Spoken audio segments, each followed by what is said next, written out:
Hi, everybody. I'm Joyce Ross, and I'm here with Patricia Connor. We're the co-founders of Kindness is Key Publishing and Training, or Training and Publishing Inc., actually.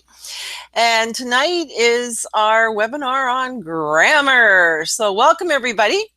You know the routine. I'm going to give you a lot of information, none of which you have to memorize, but a lot of which will help you. So before I do that, I'm just going to let you say hi to Patricia. So Patricia, you want to come on the screen? I'll just put you up as the presenter for a second so people can get to know you. Hi, everyone, and welcome to the webinar. And make sure that you say hi on the chat. And I'll be monitoring the questions that you have. And when Joy gives me a chance, I'll ask your questions, and then we can get an answer. Thank you, Patricia. You're welcome. Okay, so I'm going to skip right over to the PowerPoint. So let's go. Now, I'm always kind of trying to remember how to do this. It's, we can't go 2 weeks in between a webinar because I can never remember. Oops, that wasn't what was supposed to happen. What happened? Patricia? It sort of went, it froze. Went crazy? Yeah. I tried to use the touch screen. Obviously, I can't do that. Okay, can everybody see that now? Patricia, can you see that? Yes. Okay, so this is March 15th. This is our 4th grammar lesson, and kudos to you who are sticking with this. I know grammar can be a bit dry. We try to make it interesting, but it's still a bit dry. So we'll be covering the 8 parts of speech. Part 4, we're going to do more about conjunction, which we started last week. We're going to, in punctuation, we're going to do more about the comma, which, you guys, if you learn the comma, the rest of punctuation is a piece of cake. And our inspirational authorship lesson is the paragraph sandwich. I haven't eaten today. That makes me hungry. Okay, previous webinars and grammar lessons can be viewed at www.heartmindeffect.com. Well, so there are the 8 parts of speech, which we'll talk more about in a moment. So noun, verb, pronoun, adjective, adverb, preposition, interjection, and conjunction. Those of you who've been to this webinar before know that this is Grammar Dog, which incidentally is going to change tonight. But anyways, he says, or she says, misspelled words, incorrect punctuation. I will not eat this homework. Hello, inspirational authors. This is Grammar Dog talking now. I've changed my name from Grammar Dog to Grammar Hound. News flash. And I'll explain why in a few seconds. So this lesson will take about an hour and cover a lot of information. Don't worry about memorizing every term and grammar rule mentioned. Simply being aware of the terminology, punctuation choices, and grammar nuances will improve your writing. I promise you that. So before we move on to our review of the last webinar lesson, here's why I changed my name to Grammar Hound. I changed my name to Grammar Hound because there is a grammar site named www.grammardog.com. So although the folks on that site are targeting school teachers and my students are inspirational authors, I don't want to confuse anybody by referring to myself as Grammar Dog. And I'm also experiencing an identity crisis. Some students think that I'm a male when I'm a female. Please, no bitch jokes. Obviously, I need a major makeover and have chosen 6 possible canine images to represent me. These furry avatars are on the next slide. They're numbered. Please help me choose my new image. Vote by typing the number next to your favorite hound into the chat box. Here they are. Drum roll, please. Patricia, can you do a drum roll? Oh, that was pretty good. Here they are. So there's number 1 with the big blue glasses. And then we've got this one with a Coke bottle type glasses. I don't know what kind of dogs these are. I'm not very good at that. Number 3 is just cute. Number 4 is one of my favorite. Number 5 makes me laugh, but you can't tell that that one's a girl, but it's one of my favorites. And number 6 just looks so feminine. Her cute little red pullover sweater with her sleeves rolled up. So, okay, you guys, if you were choosing a new image for Grammar Hound, which of these little guys or little girls would you pick? 1, 2, 3, 4, 5, or 6? Patricia, you're going to have to let me know if anybody's typing anything into the box. I voted. You voted? Okay. Anybody else voting? Not yet, but I'm sure they will. I'm sure that they're all going, oh, they're so cute, it's hard to choose. Okay, we'll give you a few minutes. How about 10 more seconds? Choose between 1, 2, 3, 4, 5, and 6. 10, Well, they're 9, coming in. 8, 7, 6, 5, 4, 3, 2, 1. Okay, so we've got a 4, that was me, a 1, that was Marla, 6 from Maggie, and Jerry chooses 4, and Margaret chooses 6. Uh-oh. Aw. So how many And for you 6? got? 6 has the most votes? No. No, there's a 6. Hey, Margaret, you cannot What's Margaret doing? vote twice. That's cheating. She likes 6. Okay, so we've got 2 6s, 2 4s, and one 1. And 1. I love 1 too. She just doesn't quite look feminine enough, but she's so cute. But And 4, 4 looks really, really perky and intelligent. I actually vacillate between 1, 4, and 6. So it's interesting that we all are on the same page. That's kind of cool. And thank you for voting. I'll probably conduct an online contest before I make my final decision. It's not that I don't trust your judgment. I totally get how brilliant you are. My thinking is that hosting a contest to choose my new online image is a great way to connect with more inspirational authors. And you're likely aware of my inspirational authorship motto. Together, we are making a kind global difference, one chapter at a time. Thanks for helping me out. Let's review the lesson from our last webinar. Remember, this is important. These are important terms, so I'll just keep saying them over and over, and eventually they become second nature to you. So a clause is a group of words that contains both a subject, a noun, and a verb or an action word. It's different than a phrase. A phrase is a conceptual group of words without a subject-verb component, i.e. there isn't a noun or a subject performing an action, a verb. So here's some examples of phrases. After the devastation, broken into a million pieces, for 10 days, and with the blue shirt. You might have said the guy over there with the blue shirt. So we're going to talk more about that in a little while. Unless you know the difference between a main clause and a subordinate clause, you'll spend the rest of your inspirational authorship career worrying about comma placement. This is really, really, really a true statement. So here are the definitions we studied last webinar. So a main clause is also called an independent clause because it can stand alone as a complete sentence. Example, Joy went crazy. A subordinate clause is also called a dependent clause because it cannot stand alone as a complete sentence. Example, after Joy went crazy, ... Another clause is needed to make this sentence complete. Can I complete that sentence? Yes. No, just kidding. Go ahead. A subordinate clause includes a subordinate conjunction that indicates a connective relationship between a dependent or subordinate clause and an independent or main clause. So sounds fancier than it is. So subordinate conjunctions include after, although, as, because, before, if, once, since, then, that, though, till, until, when, where, whether, and while. Here's some examples. Although he claimed to be happy, Grammar Dog appeared sad. If possible, go ahead without me. Their lives became complicated after Grammar Dog adopted Silly Cat. Oh, that should say Grammar Hound now. Yes, I was going to point that out. Yeah, I've changed a lot. I missed this one. All was fine until Silly Cat decided to study grammar. So remember, a dependent clause at the beginning of a sentence cannot stand alone. It needs a comma crutch. There's Santa. He looks like he has a sore back. So when starting a sentence, this is all review from last week. So when starting a sentence with a dependent clause, you use a comma after it. So here's the dependent clause. Although he claimed to be happy, comma, Grammar Hound appeared sad. So you got it right there. So there's a subordinate clause plus a main clause. Until Silly Cat decided to study grammar, comma, all was fine. So we have a dependent clause, comma. I have a question. You do. Oh, can you go back? No, wait. The other one. That one. Until Silly Cat decided to study grammar. Oh, okay. It was at the beginning, you mean, and then the other one is at it's at the beginning, and then okay, I get it.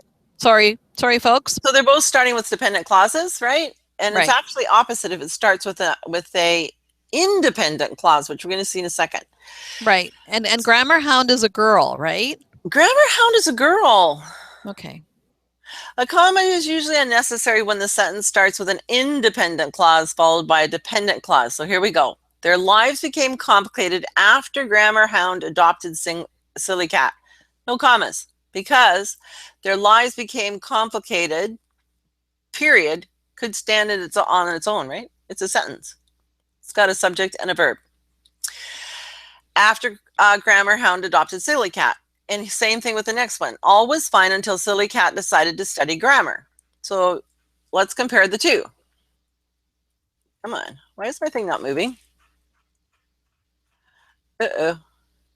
There we go.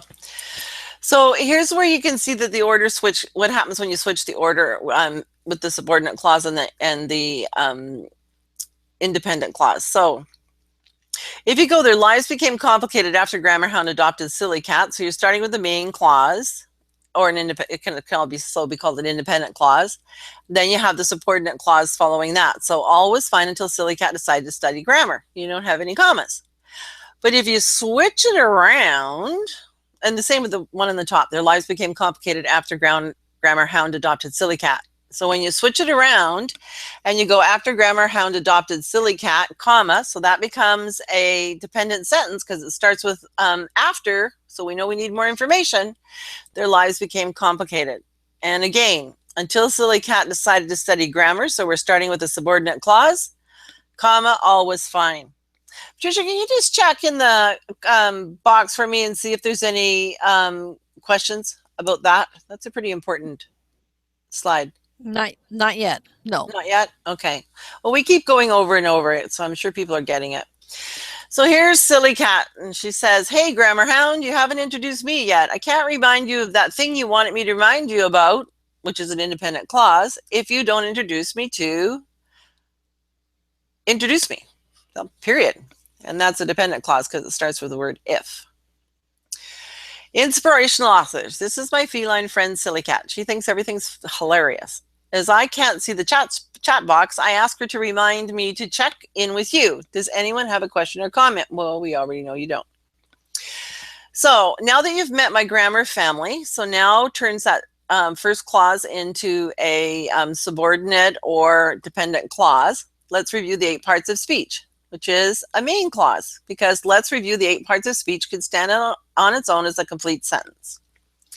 So here are the 8 parts of speech. In the previous webinars, we explored the functions of the noun, the verb, the pronoun, the adjective, the adverb, the preposition, the interjection, and the first 2 types of conjunctions. Conjunctions are super, super, super important. So remember, being aware of the functions of the 8 parts of speech will help you construct clearer sentences that are correctly punctuated. Let's quickly review them. So, a noun is a word used to name a person, animal, place, thing, or an abstract idea. A verb is a word used to convey an action, occurrence, or state of being. Verbs tell us what nouns are doing or experiencing. A pronoun can replace a noun or another pronoun. An adjective describes, identifies, or quantifies a noun or pronoun. An adverb adds information, how, when, where, in what manner, or to what extent about a verb. An adverb can also modify an adjective, another adverb, or a whole sentence. These are all in previous lessons if this is sounding like gobbledygook to you. The preposition shows the relationship between a subject and an object. Examples: the money is on the table. On is the preposition. Let's meet before noon. Before is the preposition. You look like your mother. Like is the preposition.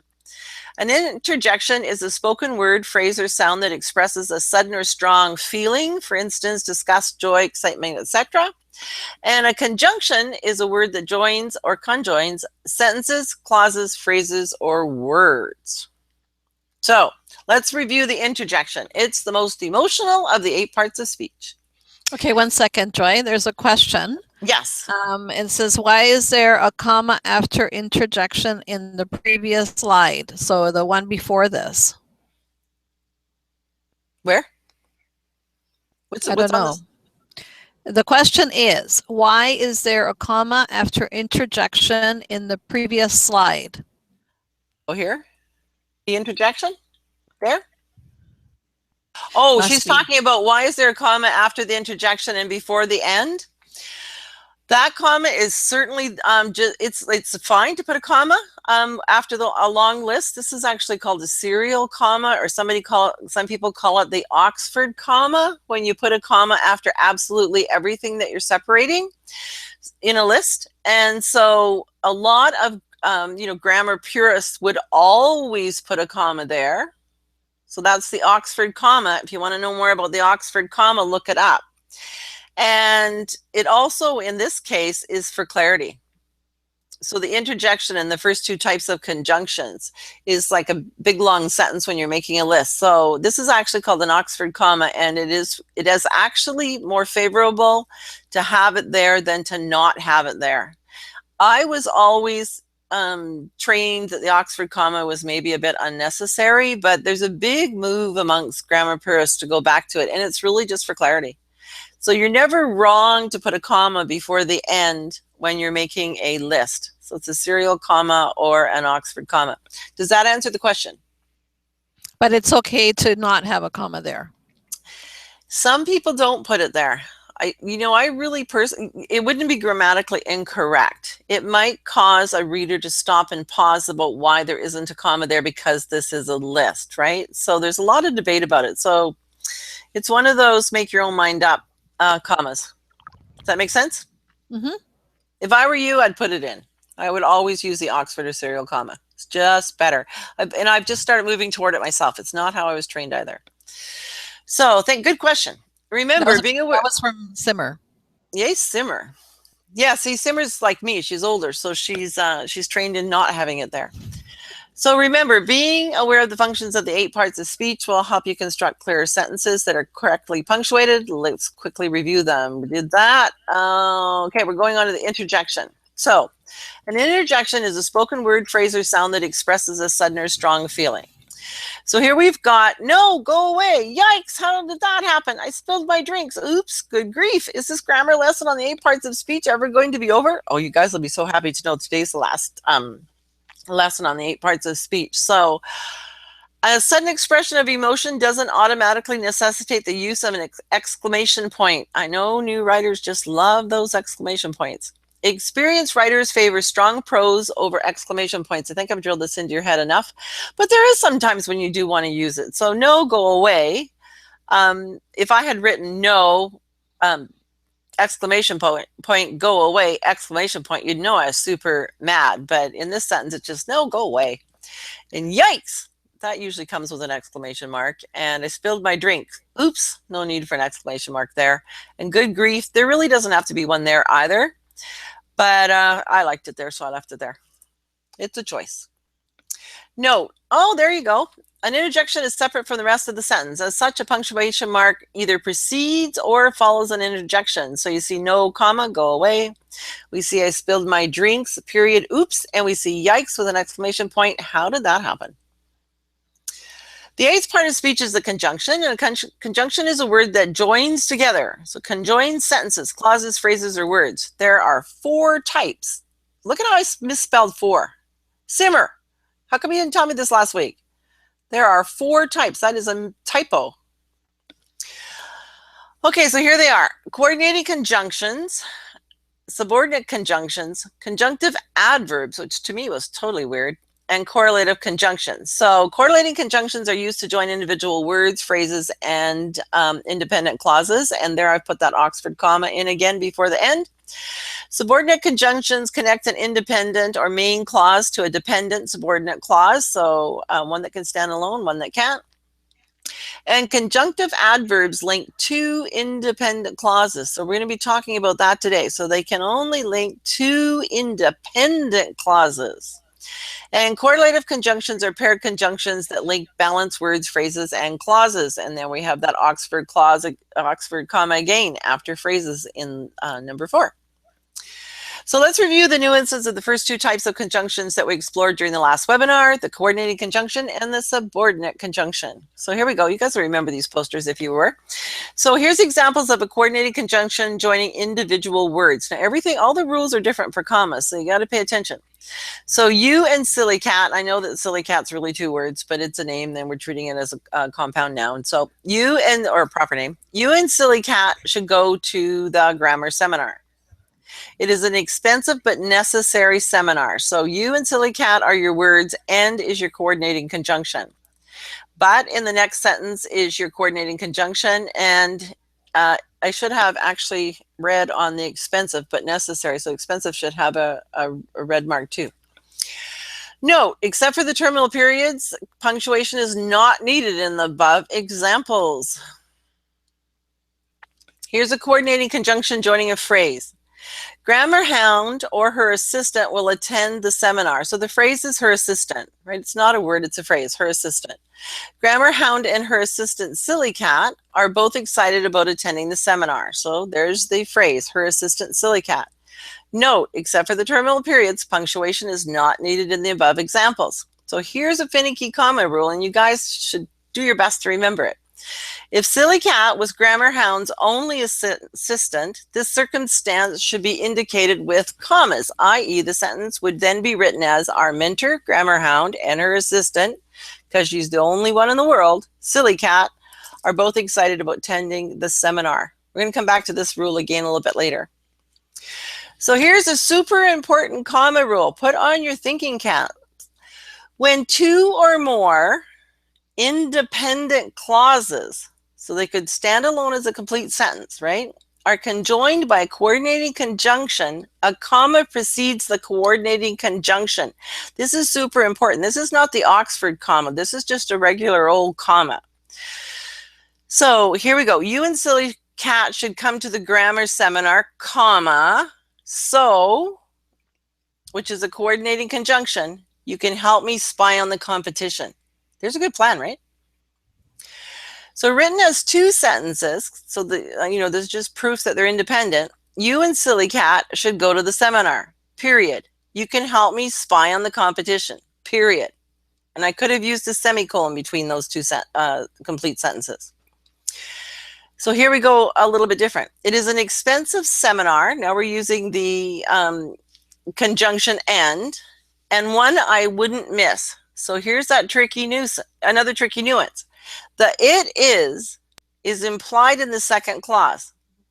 Therefore, it could stand alone as a complete sentence. It's independent. So this threw me when I was first learning about this comma rule. So because it says it is an expensive seminar, comma, and one I wouldn't miss. So why should the sentence the second clause be able to stand alone?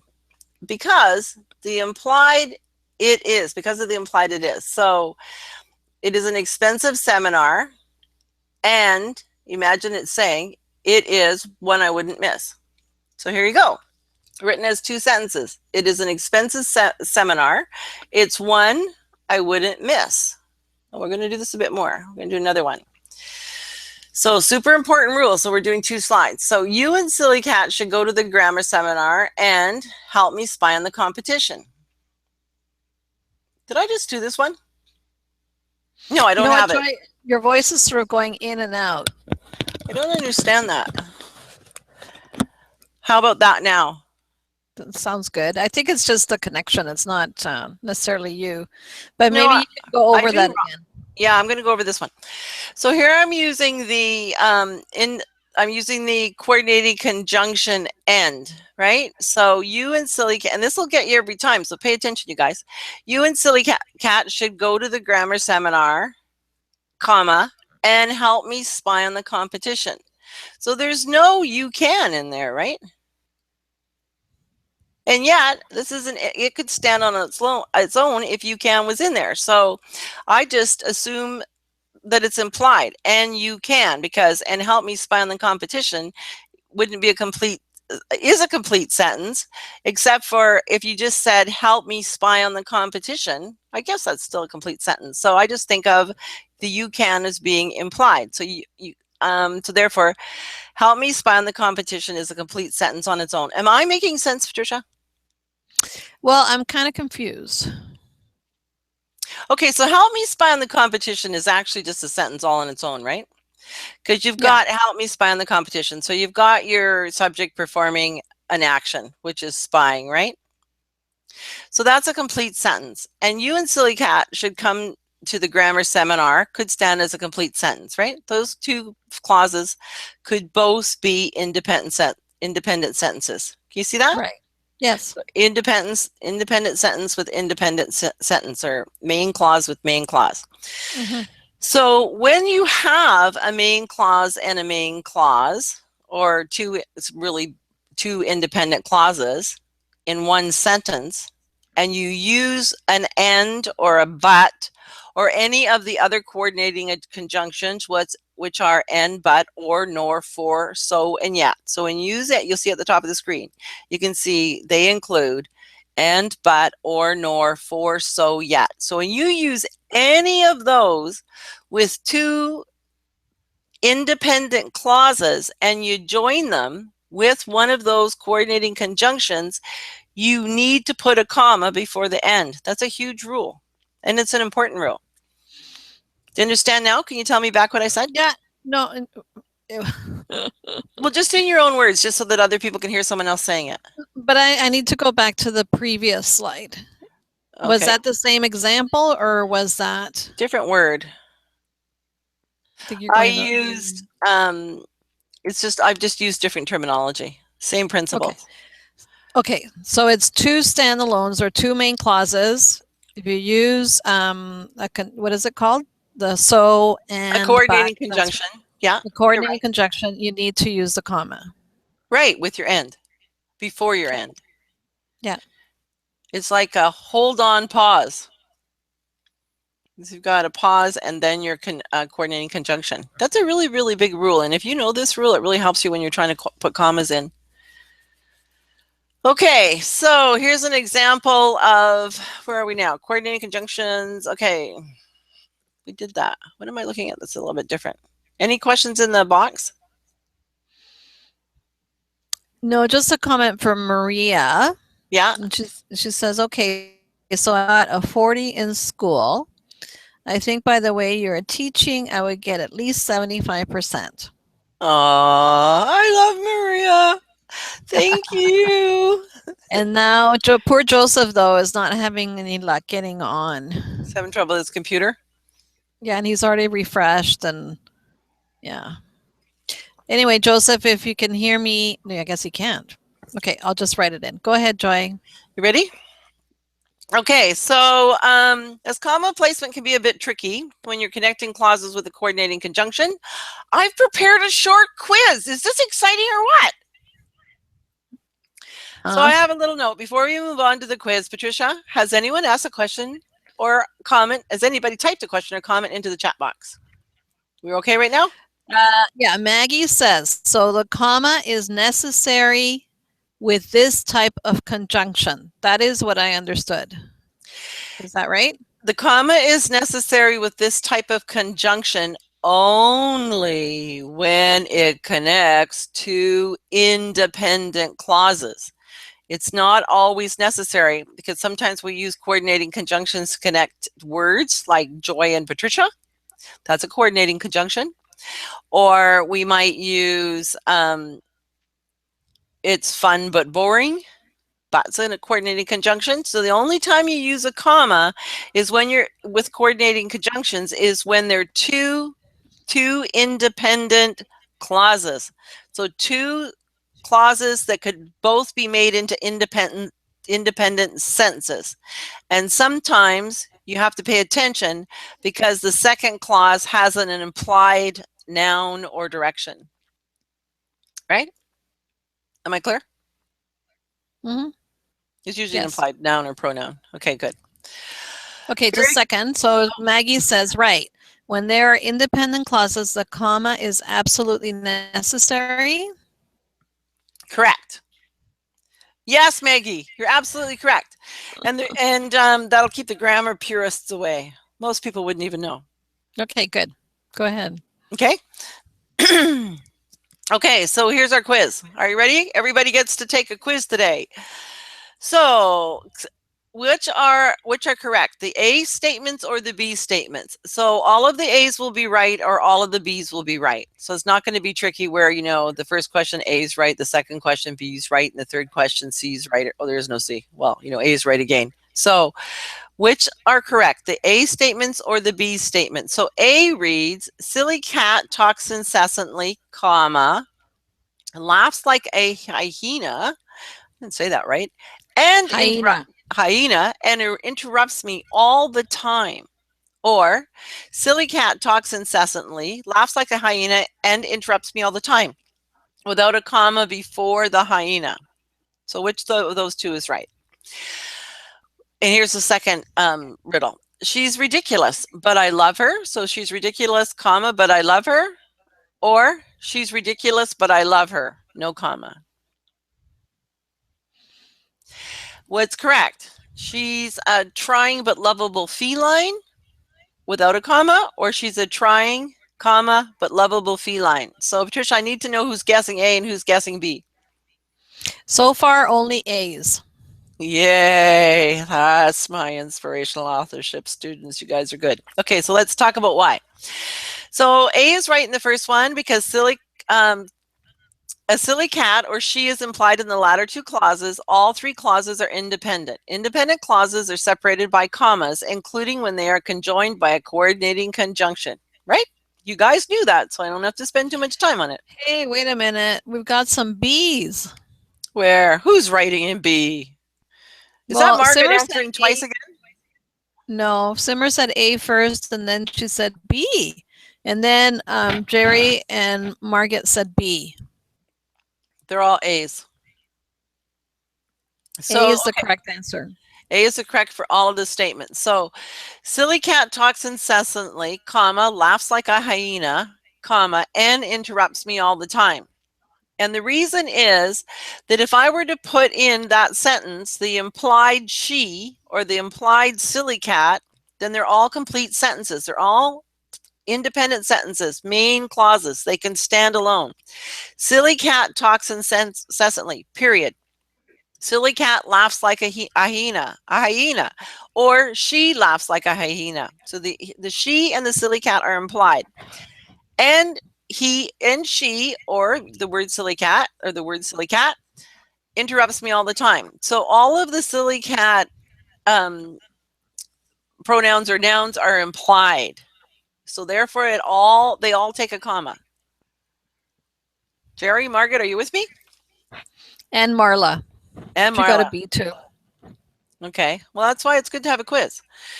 Obviously, I need to be clear when I'm teaching. It's not you guys, it's me. So, and here we go again. She's ridiculous, comma, but I love her.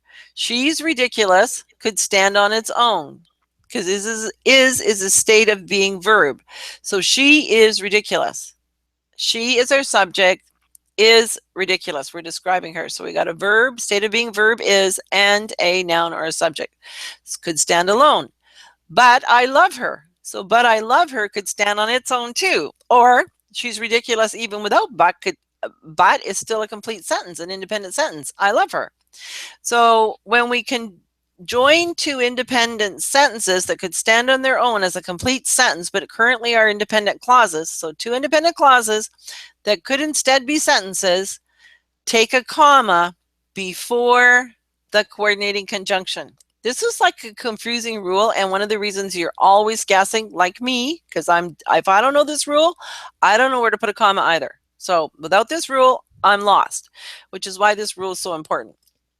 Okay, so everybody is discussing 3. The third example is coming up. Yeah. And Maggie says, A, but the third example, isn't there an implied independent clause? She's a trying but lovable feline. The reason is because we're using the coordinating conjunction to join two words. The two words that we're joining are trying but lovable. So let me go back to that original slide because it's important. Here. We've got mutiny. No, I love this because otherwise people won't learn it. So remember the first rule about conjunctions, type 1 coordinating conjunctions? And you and Silly Cat should go to the seminar. So if we went with your rule, who was that did that? Margaret? Maggie asked the Oh, question, Maggie? but Simmer and Marla agree that it's B, not A, for the third one. Okay, so you can see that we're using, you wouldn't put you, comma, and Silly Cat, right? Everybody's with me? That's obvious, right? And when you're doing the same thing with expensive but necessary, it's an expensive comma but necessary seminar, no comma, because I'm actually using the coordinating conjunction to join two words, expensive but necessary. So that's my phrase, right? It is an expensive but necessary seminar. So when you're just joining two words using a coordinating conjunction to conjoin two words, you do not need to put a comma. So just do it this way, Simmer, if you're not sure. Go, it's an expensive and necessary seminar. Would you put a comma then, or are you just getting confused by the but? The but. But. See? So I know you wouldn't put, because Simmer, I do grammar with you all the time because we edit your stories together. So it's an expensive but necessary seminar is confusing. But when you switch that coordinating conjunction to the word and, it's an expensive and necessary seminar. Not one of you would put a comma. So maybe that can be your telltale for whether or not you need a comma. Am I making any sense? Yeah. So we don't need a comma when a coordinating conjunction is used to join individual words. So that's all I'm doing there, trying but lovable. So again, think about it this way. She's a trying and lovable feline. There is no way you would put a comma in there. None of you would do that. The only thing that's throwing you off is the but. So whenever you come up against this, just ask yourself, if I switch but to end, would I put a comma? If your answer is no, I would not put a comma, then don't put a comma with but. Does that tip work? Yes. Everybody got it. Okay, good. Okay, and even if you go back to the one before it, it gets confusing, but those are independent, so we won't go there. Okay. Patricia, any more questions? No. Don't you like how I've got your picture up there now? Very nice. I know. That's in Patricia's garden, that picture. That's where it was taken.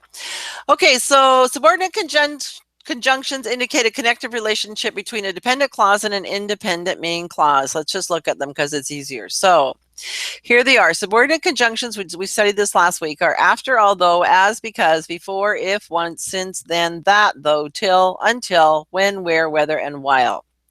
So although he claimed to be happy, comma, grammar hound appeared sad. If possible, go ahead without me. Their lives became complicated after grammar hound adopted Silly Cat. We don't have a comma because we're starting with the independent sentence or clause. All was fine until Silly Cat decided to study grammar. We're studying, we started that with the independent clause, no comma. Grammar Hound, show them the slide I made after acing the grammar seminar test. Once they see my creative and colorful posters, they'll always remember the comma rules for dependent and independent clauses. Okay, he's such a show off. She's such a show off. Here we go. So if this dependent clause is leading the sentence, the sentence train, then we need a big comma to pull along the independent clause. So when a sentence begins with a dependent clause, a comma is needed before the independent clause. So there's the train, and there's the train with the independent clause leading. So the independent clause is stronger, doesn't need a comma. So a sentence that begins with an independent clause does not need a comma before the dependent clause. That's cute, eh? Thank you, Silly Cat. Nice. So we're going to now explore the nuances of the third type of conjunction, the conjunctive adverb. Now this threw me off, so I really had to think about this. I mean, I understood the principles, but I didn't understand the terminology. But anyways, it's called the conjunctive adverb. And it's time to put in your thinking caps. So there we have our caps on again. So the function of a conjunctive adverb is to make it clear how the ideas on either side of the conjunctive adverb are related. So how are ideas related? Basically the job. So it normally will indicate a time, place, or cause and effect relationship. So the baby fell asleep, semicolon, then, comma, the doorbell rang. So you can see the cause and effect. So the baby fell asleep, or sort of a cause and effect. That's more a time thing or a place thing. No, a time thing. The baby fell asleep. Then the doorbell rang. She claimed I was her best friend, semicolon. However, she disappeared when I needed her. I told everyone he was a great guy, period. Meanwhile, he attempted to destroy my reputation. She was kind and generous. Nevertheless, comma, she married a penny pinching grouch. Your work is sloppy and you're consistently late. Therefore, you are being demoted. Good plan. Okay, so there are your your conjunctive adverbs linking to independent clauses. So we're back on these independent standalone clauses. So you can see a whole list of them on the bottom. Most of these you're going to recognize, you just don't know the terms. So this is one of my favorite conjunctive adverb examples. So always go to other people's funerals. Otherwise, they won't go to yours. Do you think that's funny, Patricia? Yeah. Okay. Yogi Berra has a lot of motivational sayings and stuff. I'm always surprised when I see him because I don't think of a baseball player as being, super philosophical, but he certainly was. Anyways, you can read more about him on the slides when you download them later. So keep your thinking cap on. We're about to explore transitional phrases. Everybody is going to remember what a phrase is. So a traditional phrase functions as a or like a conjunctive adverb.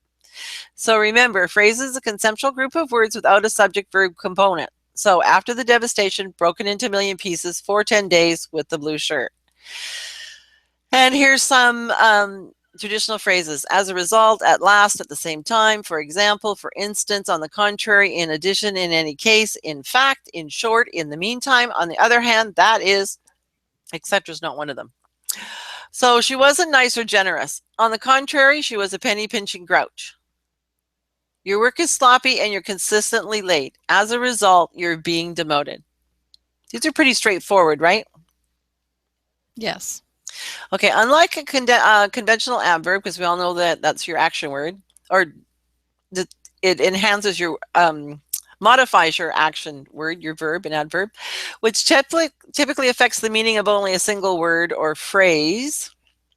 The meaning of a conjunctive adverb or a traditional phrase, both of them, affect the entire clause of which it is a part. Doesn't really matter, it's just true. So, Transitional, did I right? say, what did I say? Traditional. Oh, did I? Whole new word. A Thanks. couple times. Oh, transitional. Maybe it's just how I talk. Okay, so punctuation purists love to bark about sentences with conjunctive adverbs and traditional phrases that are incorrectly punctuated. This is one of the things people love to give you grief about. So when a conjunctive adverb is placed at the beginning of a main clause, it is usually followed by a comma. Accordingly, comma, silly cat used the correct punctuation. Therefore, comma, the grammar's purist had no reason to bark. However, comma, Joyce used an M dash instead of a comma. Unfortunately, comma, Joyce got barked at. He's a mean guy. General comma rule. So conjunctive adverbs can be used to interrupt a sentence, which is a whole new piece of terminology that you hear when that you read about in grammar. So interrupt. So here's where we're using a conjunctive adverb to interrupt a sentence. So as a general rule, when used as an aside, a conjunctive adverb is sandwiched between a pair of commas. So there you can see the example. It is, comma, however, comma, difficult to comprehend that Joyce failed grammar when she loves English classes. So it is, however, you don't really need the however, right? It's kind of aside. It is difficult because you could just do, it is difficult to comprehend that Joyce failed grammar, blah, blah, blah. She's determined, comma, nevertheless, to pass next semester. I don't really need nevertheless in there either. She's determined to pass next semester. The nevertheless is just kind of like as an aside kind of comment, right? Silly cat, incidentally, passed with flying colors. So you don't really need incidentally either. It's kind of an aside comment that just put in there for emphasis. So silly cat, incidentally, passed with flying colors. Pretty easy. I'm sure you all know that one.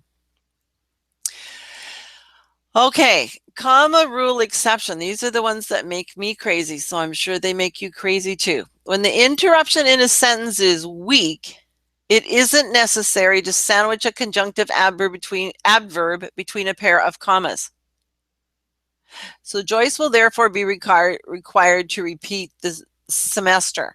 It's a really weak therefore. So if we said, you don't even need the therefore, but if we did put commas around it, it would be way more emphasis on therefore. Joyce will, therefore, be required to repeat the semester. Same with the next one. Skipping classes was indeed a mistake. So for certain was a mistake, right? So skipping classes was if I were going to put commas around it, skipping classes was indeed a mistake. It's just really emphasizing it. You don't need it. So that's what they mean. So you have to kind of use your own judgment. Silly cat, meanwhile, will graduate. We could do that with silly cat, comma, comma, around meanwhile, will graduate. It's always just your choice. Questions, Patricia? No questions. Okay. Now, this is interesting. This is a semicolon rule. A semicolon, not a comma, should precede a conjunctive adverb or a traditional phrase that is used to link two independent can stand alone clauses. So let's look at the example. It makes way more sense. So Joyce skipped numerous grammar classes, semicolon. As a result, she failed. So it's because there's two, why am I telling you this? That could also be, yeah, these are conjunctive adverbs. That's right. It's a different rule. So it's a different rule than when we were looking at the, what was that last one called? I always forget the name of that one. Like here, I forget the names of these two. Where's that, the end one we were doing? This will make sense why I'm going back in a minute. Sorry. When we were doing the two independent clauses and connecting them with a coordinating conjunction, we just used a comma, right? You can see that? She's ridiculous, comma, but I love her. But it's a whole different word when you, or a whole different ball game when you start working with oh, that's not it either. Next one. A conjunctive adverb, which is probably why they separate conjunctive adverbs out. So why they're different. So Joyce skipped numerous grammar classes, semicolon. As a result, she failed. You could also use a period there. So Joyce skipped numerous grammar classes, period, capital A on as a result, she failed. Those could be two completely different sentences. So they're both independent. Silly cat talked throughout class. However, comma, she passed. So just kind of remember those types of transitional phrases and conjunctive adverbs. You know what they are. They take a semicolon and then a comma. We all know this anyways. It's just that I'm trying to put names to them, terms to them. So important comma rule. Unless you want to evoke the ire of grammar purists, the comma following a transitional phrase is not optional. You always have to put in this comma. So the traditional phrases are, as a result, at last, at the same time. For example, for instance, on the contrary, in addition, in case, in any case, in fact, in short, in the meantime, on the other hand, that is, and then etc. is just, means that it carries on with, there's more.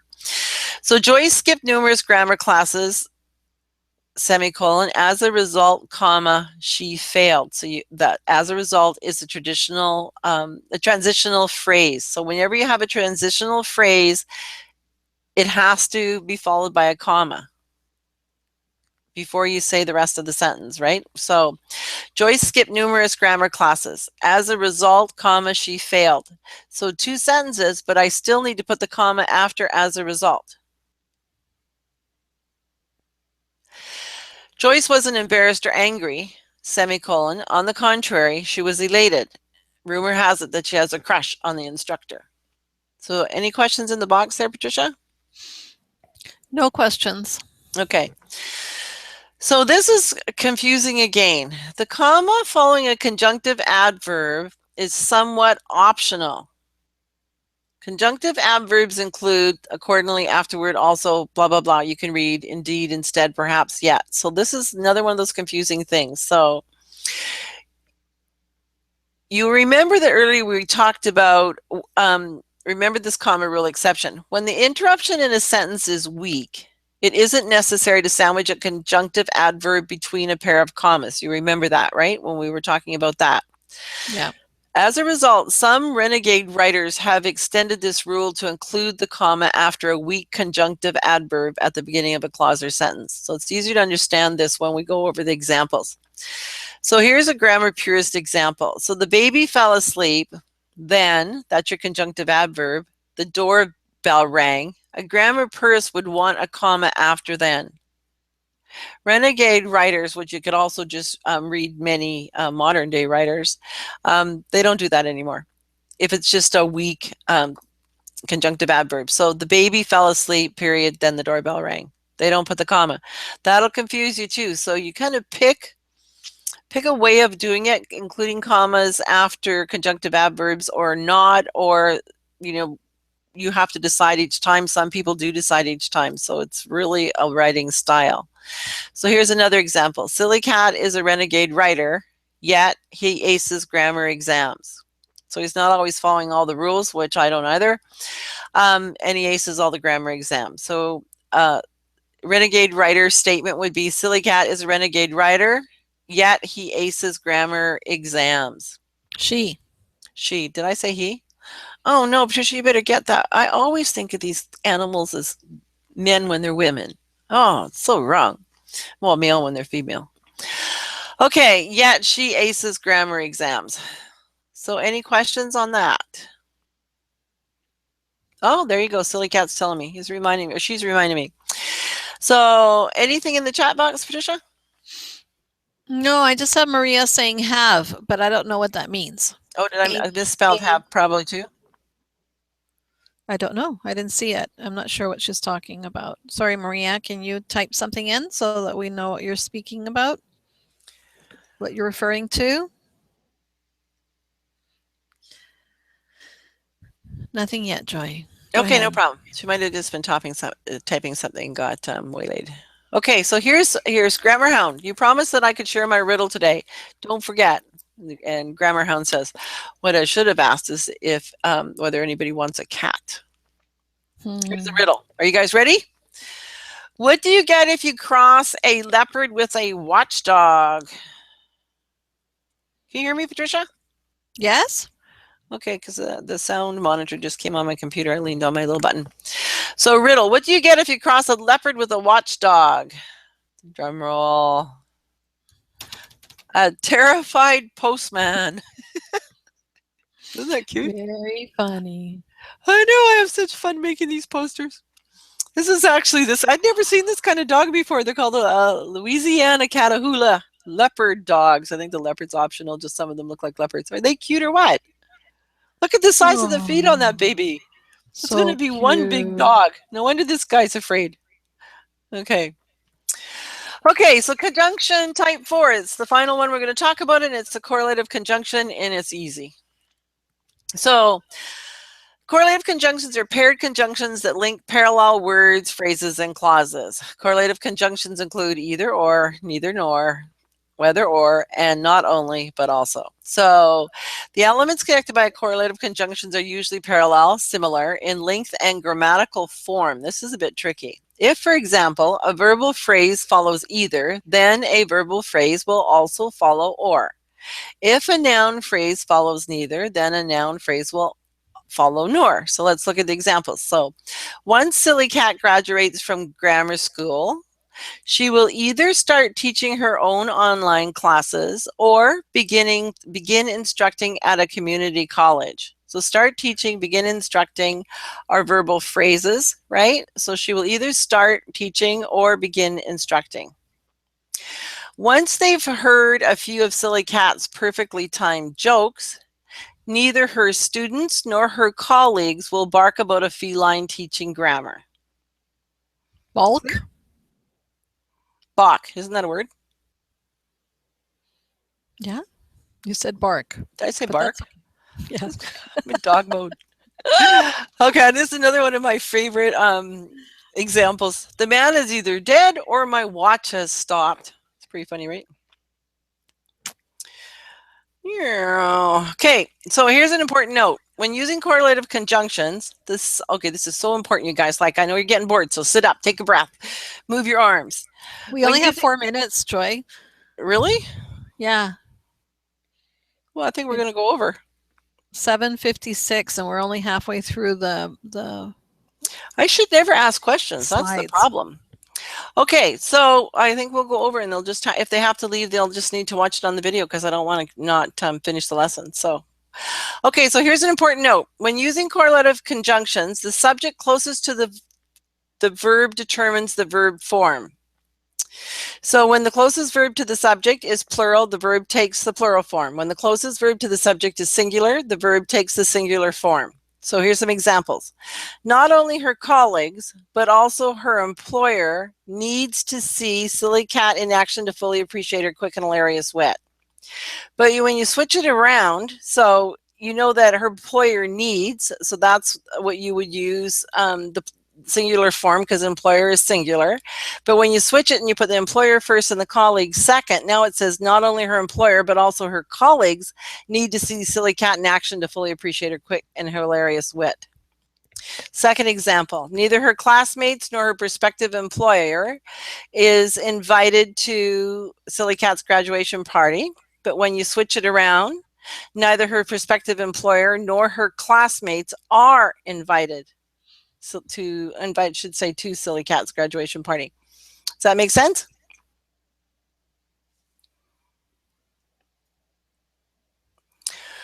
Here's your quiz. Are you ready, Patricia?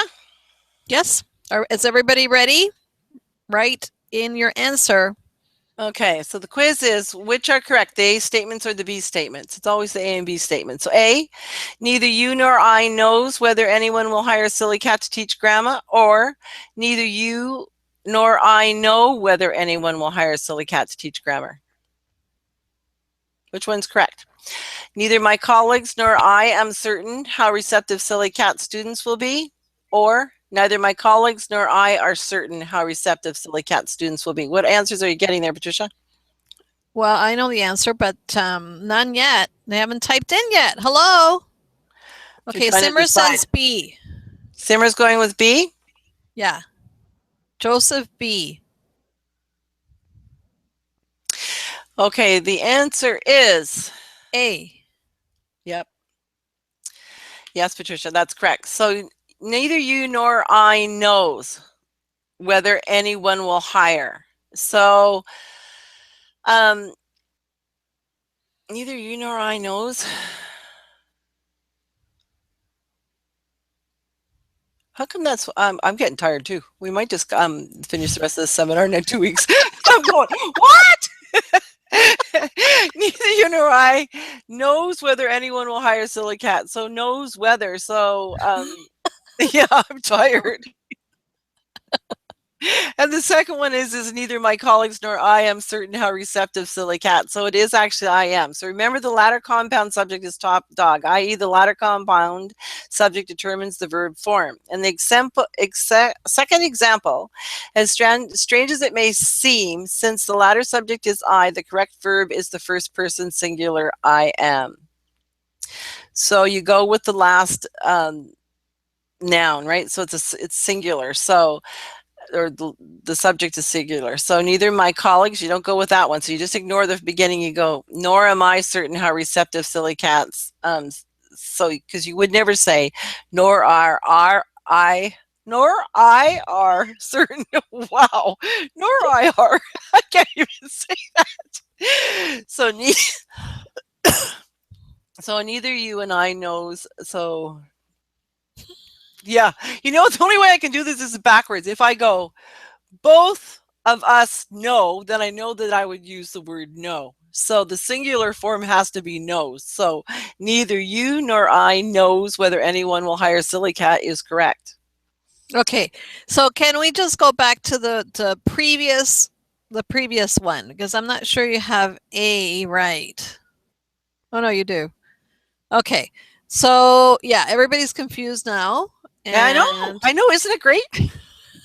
I think we should continue next week or in 2 weeks. We will. We'll do the second part of the webinar next week because it does get too tiring. But there was the commas are so important, so the review is so important just to make sure people get it. And there's a lot more questions tonight. But let's just finish up this part. So neither my colleagues nor I am certain is correct.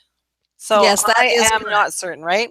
And then also, if you use the first one, you would say, if it were singular, you would say he knows, right? Yeah, no, the A is right in the first one, but only you can only tell when you see the two of them together. Yeah. Yeah, because no would be for plural. You drop the S. I know it's very confusing. So we'll review that next one. Time's up. That's right. It's party time. Yay! We finished studying the 8 parts of speech. So we're just going to leave it there. Do people want to go on? See what people vote. See if they want to go another half hour. That's about how long it's going to take. Joseph is leaving. Bye, Joseph. I'm leaving. Bye, Patricia. Who else is leaving? That's it. Oh, the Just other me. people are staying? I have no idea. The rest is really simple. We don't have a lot of stuff on grammar. I don't think. Just a minute. Let me just quickly go See, through. there's my doggy that I voted for. Yeah. Irene's with silly cat. Yeah, Maria's got to go too. Yeah, because it's late in other parts of the country, right?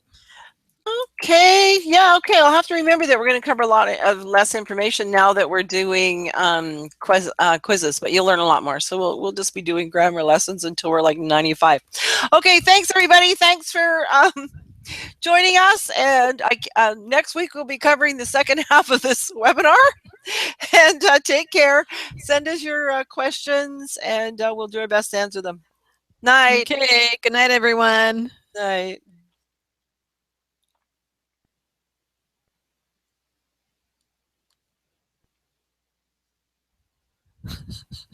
I can't get this webinar to stop. Thanks. Everybody says thanks. Thank you, ladies. There we go. Night, Patricia. Good night.